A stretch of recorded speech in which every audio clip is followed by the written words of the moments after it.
araq ichib bo'lmasmi shu nasha bo'laveramish. Kerak bo'lsa aroqdan battar nasha. O'zi bir yoshligimizda eshitgan edim, somon o'g'risi kofir bo'ladi desa, tushunmaslikda nimaga unaqa ekan deb.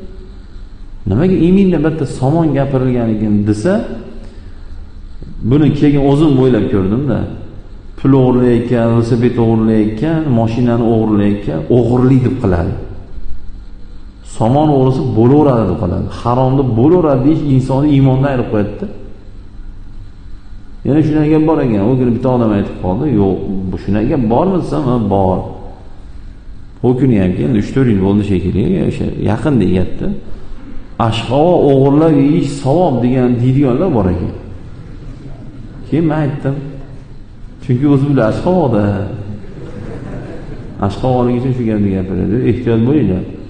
Dinimizda bir gunohni qilish iymondan ayirmasa, o'sha gunohni past sanab bo'laveradi deyish iymondan ayirib qo'yadi. Keyin dinga hazil qilmanglar. Qaysi ma'noda?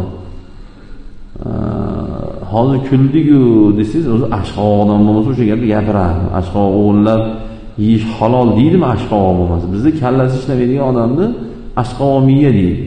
Kalling ashqo deydi. Shuning uchun xalqimizning ichida bor terminni men gapiraman. Uyat bo'lmasa bo'ldi. Beparosat deymiz, ashqovoq deymiz, ongsiz deymiz. Nima endi xalq tushunish kerak-da shu yerda. Balki chiqib olib men suxandonlik qilgani chiqmaganman batga.